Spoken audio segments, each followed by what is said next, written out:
The morning sun had just begun to rise over Route 47, spilling soft gold across the quiet roadside. The Silver Star Diner stood alone by the highway, a small building with chrome edges, a neon sign still flickering from the night before, and the smell of bacon drifting out into the cold air.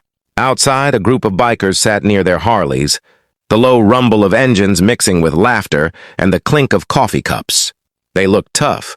Leather jackets, tattoos, long beards, the kind of men people usually avoided. But beneath those vests were stories no one ever cared to ask about. They were members of a group called the Iron Souls, men who had seen the dark side of life, but still believed in a certain kind of honor.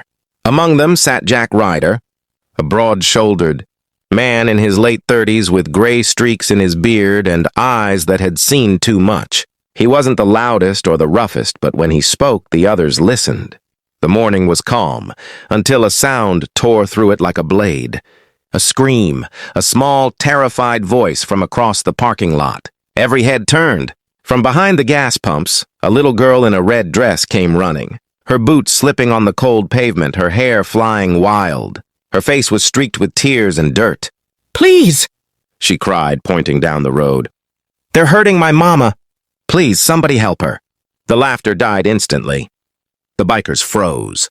Even the engines seemed to fall silent. For a moment, no one moved. A few truckers at the fuel station looked on, unsure what to do. But one man stood up. Jack Ryder. He walked toward her, boots thudding against the gravel, and knelt down. His voice, though deep and rough, softened. "Hey, sweetheart," he said. "Where's your mama?" The girl, her name was Emma, could barely speak through her sobs. She pointed again down the two-lane road.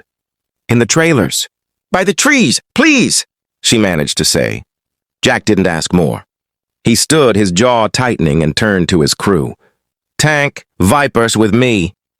The three men mounted their bikes, engines roaring to life. Gravel spun under their tires as they tore down the road. The sound faded into the distance, leaving the diner in tense silence. Inside, another biker gently wrapped his leather jacket around Emma's shoulders and sat her near the window. She stared outside, trembling, watching the red taillights disappear. 5 long minutes passed. Then faintly, chaos, shouting, a woman's scream, and then the unmistakable roar of Harleys cutting through the noise. At the trailer park, Jack and his crew found the source of the cry. A man, drunk and furious, had cornered a woman against the wall, his fists already bloodied. Her face was bruised, her eyes wide with terror. Jack didn't waste a second. He kicked open the door, the frame cracking from the force. The man spun around, bottle raised, but Jack caught his wrist mid-swing and twisted hard. The glass shattered against the floor. Before he could react again, Tank and Viper had him pinned. Jack's voice was low, dangerous. "That's enough." He turned to the woman. "You okay, ma'am?" She nodded weakly, tears falling. Her name was Carla. She had run away from her abusive ex, but that morning, he'd found her again. Outside, faint sirens began to wail. A neighbor must have called the police. When the officers arrived, the bikers didn't run. They stood quietly in the yard, hands raised. Emma ran to her mother, clutching her tightly, while Carla tried to explain what had happened. The police led the man away in handcuffs. Jack knelt beside Emma and smiled faintly. "You did good, kid," he said. "You were brave."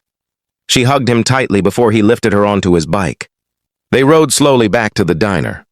When they arrived, the parking lot was filled with people, truckers, travelers, locals, all waiting anxiously. When they saw Emma safe and Carla walking behind her, bruised but alive, the crowd went silent. The world seemed to pause. Carla's voice trembled as she spoke. "I didn't think anyone would come," she whispered. Jack looked at her and nodded toward Emma. "She made sure we did." The diner's owner brought out blankets and hot coffee. One by one, the bikers took off their jackets and laid them over Carla and Emma. Even the police officers standing nearby said nothing, just nodded in quiet respect. Jack leaned down beside Emma. "You take care of your mama now, all right?" he said. "You're her little guardian angel." She nodded, clutching his sleeve. Word spread fast. By noon, half the town had heard about the little girl who ran to the Iron Souls and how the bikers didn't hesitate. Strangers stopped by the diner to shake their hands, to say thank you. When someone asked Jack why they'd done it, he just shrugged. "You don't ignore a cry like that," he said. "Doesn't matter what patch you wear, some things are just human." Over the next few weeks, Carla and Emma started to rebuild their lives. The local community helped. Fernie,